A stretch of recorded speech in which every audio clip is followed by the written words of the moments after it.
Outra pergunta, Padre Dalvan.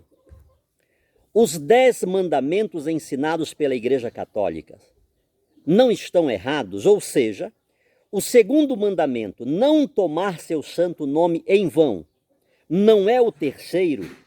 E o segundo seria o não farás, nem te prostrarás diante das imagens de esculturas?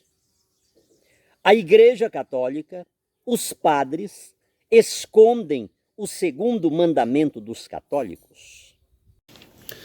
Olá, missionário Sidney, vamos responder mais algumas perguntas e eu quero começar respondendo essa afirmação que diz que a Igreja mudou os 10 mandamentos da lei de Deus, né? Isso revela uma completa ignorância, quem diz isso, né? Enfim, então, essa pergunta, ela já demonstra um preconceito muito grande contra a Igreja, né? A Igreja, ela tem o poder das chaves, né, que Cristo lhe entregou por meio de Pedro. O que ela ligar aqui na terra será ligado nos céus. Então foi dado à Igreja esse poder do discernimento. A Igreja é a grande mãe e mestra, né, que nos leva para o céu. Enfim, mas desde o século XVI começou a se espalhar uma ideia negativa sobre a Igreja, como se a Igreja fosse estranha a Cristo. Foi o próprio Cristo quem quis a sua Igreja, que é a única Igreja, a Santa Igreja Católica. Então, é como se a Igreja não pudesse fazer nada. Nada, nada, nada.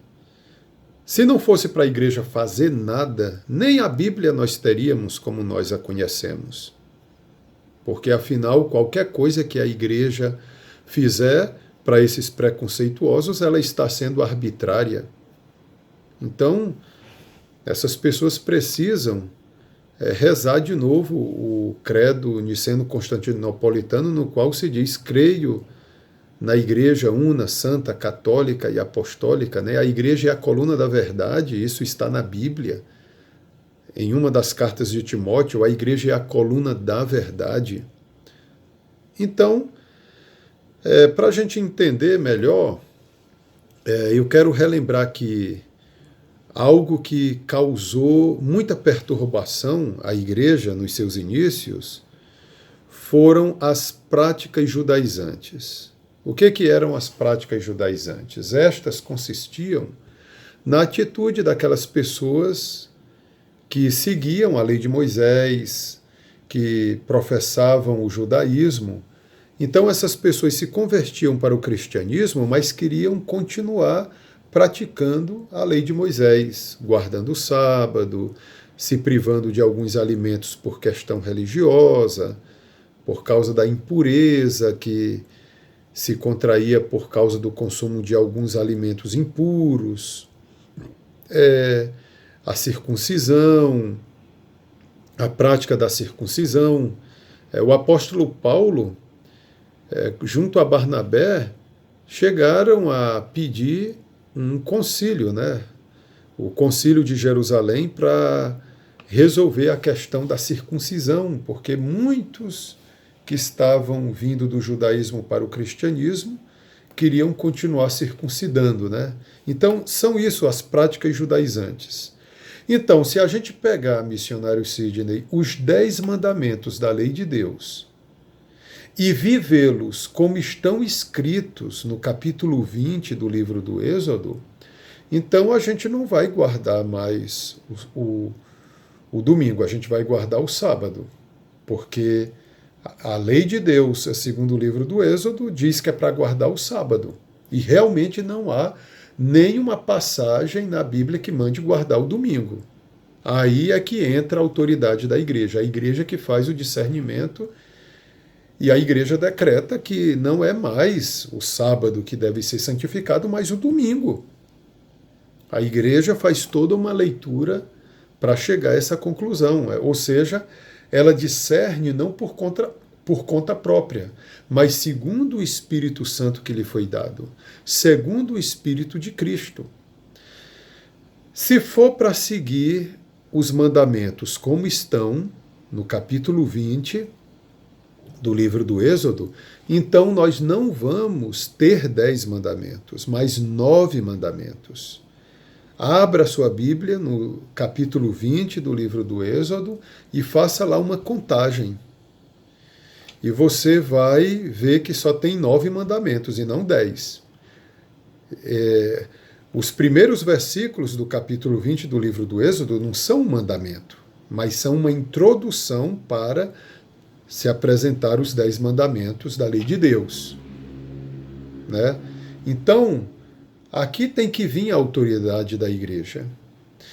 Depois dela dizer que não é mais o sábado que deve ser santificado, mas o domingo, a igreja pega o último mandamento do capítulo 20 do livro do Êxodo, o último mandamento que diz assim: não cobiçar as coisas alheias, não cobiçar o animal do próximo, não cobiçar a mulher alheia. Aí a igreja, ela faz uma separação nesse último mandamento.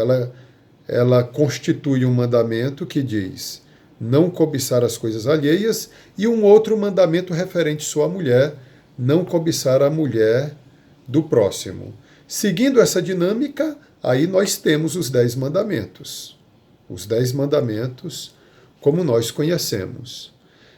Então, o Antigo Testamento da Bíblia deve ser entendido no Novo Testamento, né? Como dizia Santo Agostinho, o Antigo Testamento da Bíblia estava grávido de Cristo, né? Então o Antigo Testamento estava grávido de Cristo.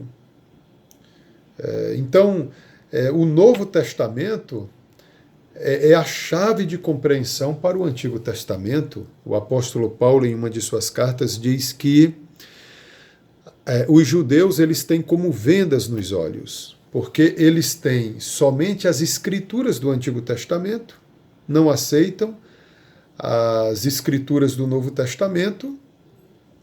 Então o Antigo Testamento fica algo truncado, né? Algo de difícil compreensão. Então, dizer que a igreja mudou os 10 mandamentos, né, é algo que expressa muita ignorância, né? Enfim, então eu espero que tenha ficado entendido a contribuição que a igreja deu para que nós tivéssemos os 10 mandamentos, né, genuinamente. Os mandamentos da lei de Deus estão divididos em 2 partes. A primeira parte diz respeito às nossas obrigações para com Deus. Quando Jesus foi perguntado qual era o primeiro e o maior mandamento, ele respondeu que era amar a Deus sobre todas as coisas e o próximo como a si mesmo. Então a igreja tem como primeiro mandamento justamente esse, amar a Deus sobre todas as coisas. A igreja não vai pegar lá no livro do Êxodo o primeiro mandamento que diz assim: não farás para ti imagens de ídolos.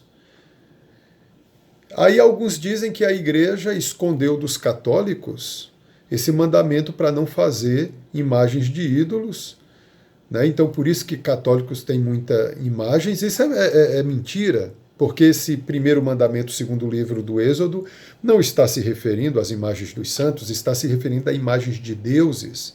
E as imagens dos santos não são deuses para nós, ainda que os protestantes digam que são. Agora, porque eles dizem que são, isso não significa que as imagens dos santos sejam imagens de deuses. Então é confundir alhos com bugalhos.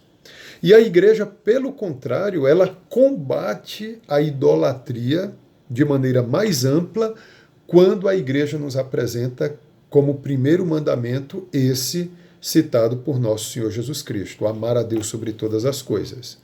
Com efeito, quem ama a Deus sobre todas as coisas tem um remédio contra toda espécie de idolatria, inclusive contra a cobiça, que é uma idolatria, segundo o apóstolo São Paulo. Aquela idolatria denunciada pelo primeiro mandamento da lei de Deus, segundo o livro do Êxodo, ela é muito limitada, porque ela se refere somente à fabricação de imagens de ídolos. Era uma prática dos egípcios. E o povo de Deus viveu mais de 400 anos entre os egípcios, absorvendo esse pecado deles. Mas depois de ter passado tanto tempo e não haver mais essa prática de imagens de ídolos, Jesus denuncia uma idolatria muito pior, que é aquela de colocar qualquer coisa acima de Deus.